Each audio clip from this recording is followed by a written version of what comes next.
सपा प्रमुख अखिलेश यादव ने दिल्ली के लोगों के लिए एक चिट्ठी लिखी है जिसमें उन्होंने बड़ी ही भावुक अपील की है। उन्होंने चिट्ठी में लिखा, प्रिय दिल्ली वासियों, बची रहे जो अरावली तो दिल्ली रहे हरी भरी। अरावली को बचाना कोई विकल्प नहीं बल्कि ये तो संकल्प होना चाहिए। मत भूलिए कि अरावली बचेगी तो ही एनसीआर बचेगा। अरावली को बचाना अपरिहार्य है क्योंकि ये दिल्ली और एनसीआर के लिए एक प्राकृतिक सुरक्षा कवच है या कहें कि कुदरती ढाल है। अरावली ही दिल्ली के ओझल हो चुके तारों को फिर से दिखा सकती है, पर्यावरण को बचा सकती है। अरावली पर्वतमाला ही दिल्ली के वायु प्रदूषण को कम करती है और बारिश पानी में अहम भूमिका निभाती है। अरावली से ही एनसीआर की जैव विविधता बची हुई है। जो वेटलैंड गायब होते चले जा रहे हैं उन्हें यही बचा सकती है, गुम हो रहे परिंदों को वापस बुला सकती है। अरावली से ही एनसीआर का तापमान नियंत्रित होता है। इसके अलावा अरावली से एक भावनात्मक लगाव भी है जो दिल्ली की सांस्कृतिक ऐतिहासिक धरोहर का हिस्सा है। अरावली को बचाना दिल्ली के भविष्य को बचाना है, नहीं तो एक एक सांस लेने के लिए संघर्ष कर रहे दिल्ली वासी स्मॉग जैसे जानलेवा हालात से कभी बाहर नहीं आ पाएंगे। आज एनसीआर के बुजुर्ग, बीमार और बच्चों पर प्रदूषण का सबसे खराब और खतरनाक असर पड़ रहा है।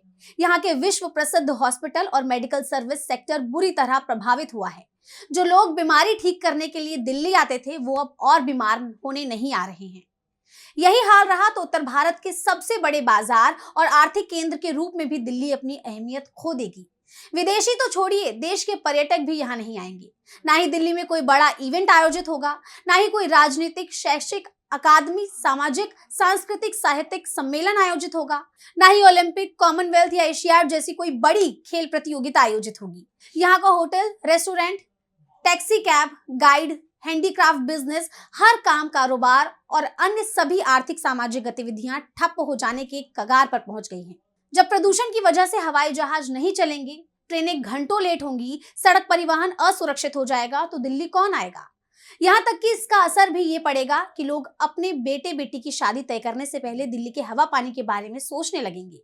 इसीलिए हर नागरिक के साथ हर स्कूल, कोचिंग, हर व्यापारी, हर कारोबार, हर दुकानदार, हर रेहड़ी पटरी वाले, हर घर परिवार तक को अरावली बचाओ अभियान का हिस्सा बनना चाहिए। हर चैनल, हर अखबार को यह अभियान चलाना चाहिए। जो लोग सरकार की चाटुकारिता कर रहे हैं वो भी समझ लें कि उनका स्वयं का जीवन भी खतरे में है। अरावली को बचाना मतलब खुद को बचाना है। अगर अरावली का विनाश नहीं रोका गया तो भाजपा की अवैध खनन को वैध बनाने की साजिश और जमीन की बेइंतहा भूख देश की राजधानी को दुनिया की प्रदूषण राजधानी बना देगी और लोग दिल्ली छोड़ने को बाध्य हो जाएंगे। इसीलिए आइए हम सब मिलकर अरावली बचाएं और भाजपा की गंदी राजनीति को जनता और जनमत की ताकत से हराएं।